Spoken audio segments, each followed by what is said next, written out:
John, Go ahead, say it. I just want to introduce my new image, the Aurora of Easter Island. So is that where like the holiday Easter originated? Is that why it's called Easter Island? No, no, I forget why it was. No, no Easter bunnies here on Easter No Island. Easter bunny. There's dogs there though, right? Really nice dogs. Very nice dogs. And that's Very, how you judge people or a country or something by their that's the dogs, right? people. Yeah, yeah, I How, talk about that. We were in Moscow, and boy, you go to pet a dog, you're going to get bit, and you're going to be getting really? absolutely. But here, every dog's wild, and they're all just so gentle and friendly Isn't and that weird, kind. huh? And so I think that's reflective of the people. I really do. I do too. So I would know we're without a dog for the first time in seriously in my entire life. For the last, it's been a year, just a year. But if you had come and Belle was here, she would have bit you. Seriously? No, not at all. Oh, She was a love. She was a lover. She was a great dog. But I would have laughed if she did, because then it would have been she was a real good judge of character, is what she would have been.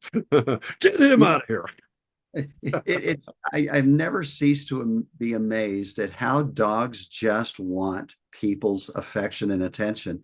They just, you see them, they look at you and they start wagging, and Oh my gosh. they love people. I would be with my buddy Dan, and we'd be driving, and he'd see a dog out for a walk with its owner, and he would do this. He would say, "This is what the dog is doing right now. I'm out with my dad. I'm out with my dad. I'm having a great time out. Look at me. Look at me. That's my dad. That's my dad." And I would just laugh like crazy. But that's exactly what a dog looks like they're doing. They're having a party every time they go, and their tails wagging like crazy. I love them.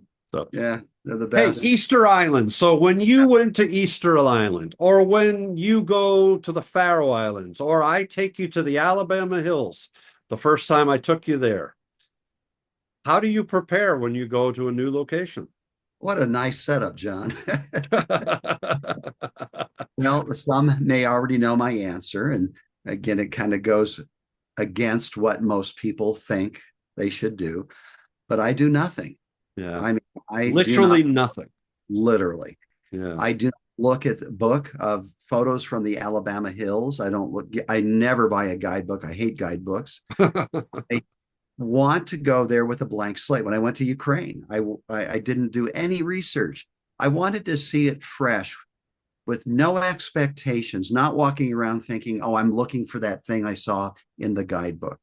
And sometimes it produces incredible results, things that are different, things that are unique. You said in an earlier episode here, 2 episodes ago, that some would argue that everything's already been photographed. Yeah. I disagree. I Yeah. think that my take on the Ukrainians with eyes shut was unique. Yeah, it was. It may not have been good. It may not have been great in some people's eyes, but it was unique. It was uniquely me. So I never prepare at all. When I went to uh, Newfoundland, I didn't look at other people's images. I had just heard two men saying that icebergs came along the coast. That was, Oh. that was it. So Yeah, it's I, really interesting. And just our last show, or maybe two shows ago, where we were talking about Ernst Haas's, quote about inspiration, you know, leading to imitation. What I think I hear you saying is what would happen is if you looked at the guidebook or somebody's beautiful book of images from the Alabama hills, now the expect well, it's not, even if you say I'm going to go with no expectations, you've yes, just put that right in the back of your mind that, oh, Alabama Hills has images I can add to my ancient stones. But no, rather you showed up and went, oh crap, ancient stones, look at them, there they are. Here's what I can do. Yeah, and so some so would argue that you go there without a plan. Like when I go to a country, I don't rent hotel rooms in advance. Like at wow. the Ferris, we have to because Yeah, of the geographic problem we've got. But yeah. I don't. I just because I want to wander. And some say, well, you might miss that this great feature in the guidebook. And I'm thinking, if it's in a guidebook, I guarantee you I want to miss it. I want Interesting. to photograph it. Yeah. Yeah. Oh, it just fits my personality of wanting to see fresh and to feel what's there. Yeah, and you're right. It was a setup of an episode here, but I thought it was worthwhile to once again just drill home to people that, have courage. Have courage to go to a new location and do nothing. You know, Have faith in your ability to see something that that, will inspire you. that's I even mean, better. Courage and the faith. because if you've already got these ideas, what you saw in the guidebook, you're, man, we got to get on the move to hit these spots. No.